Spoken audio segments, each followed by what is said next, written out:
Bien en dessous de nos pieds, une quantité énorme de chaleur sommeille. C'est l'énergie géothermique. Elle provient de la Terre elle-même. Cette chaleur est un vestige de la formation brûlante de notre planète il y a des milliards d'années. La désintégration radioactive à l'intérieur du noyau terrestre contribue également à cette chaleur. La Terre agit comme un moteur géant, générant constamment de la chaleur. À mesure que nous descendons plus profondément dans la Terre, la température augmente. Cette différence de température est appelée le gradient géothermique. Plus le gradient est élevé, plus l'énergie géothermique devient accessible. Dans certaines régions, cette chaleur remonte plus près de la surface.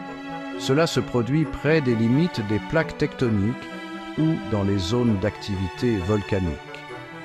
Pensez aux sources chaudes et aux geysers comme exemple de la chaleur de la Terre atteignant la surface. L'énergie géothermique peut être classée en 3 types principaux. Le premier, c'est la très basse énergie. Ce type se trouve partout à quelques mètres sous la surface. Il est souvent utilisé pour chauffer et climatiser les bâtiments. Le deuxième type est la géothermie à basse énergie. On la trouve à quelques centaines de mètres sous terre. Ce type convient au chauffage direct, mais pas à la production d'électricité. Le troisième type est la géothermie à haute énergie. Ce type se trouve à des profondeurs de plusieurs kilomètres. Il est utilisé pour produire de l'électricité. Les ressources géothermiques à haute énergie se trouvent dans les zones à fort gradient géothermique. Les centrales géothermiques sont utilisées pour convertir l'énergie géothermique en électricité. Elles utilisent la vapeur pour entraîner des turbines qui, à leur tour, alimentent des générateurs.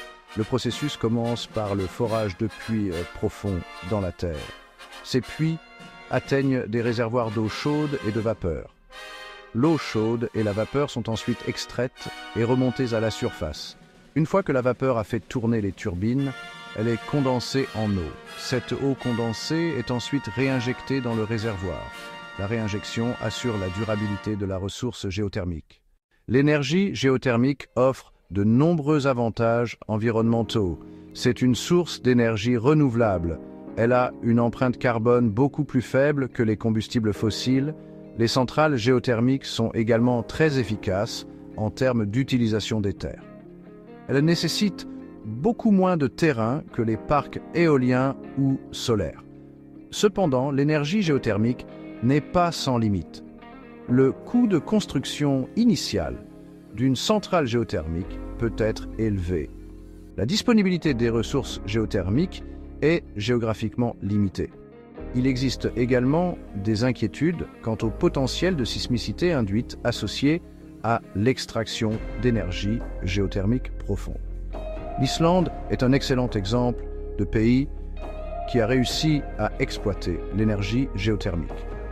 L'activité volcanique fournit à l'Islande d'abondantes ressources géothermiques.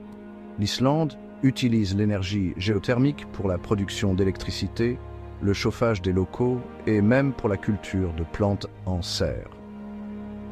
L'énergie géothermique joue un rôle crucial dans la lutte contre le changement climatique. Elle offre une alternative propre et durable aux combustibles fossiles.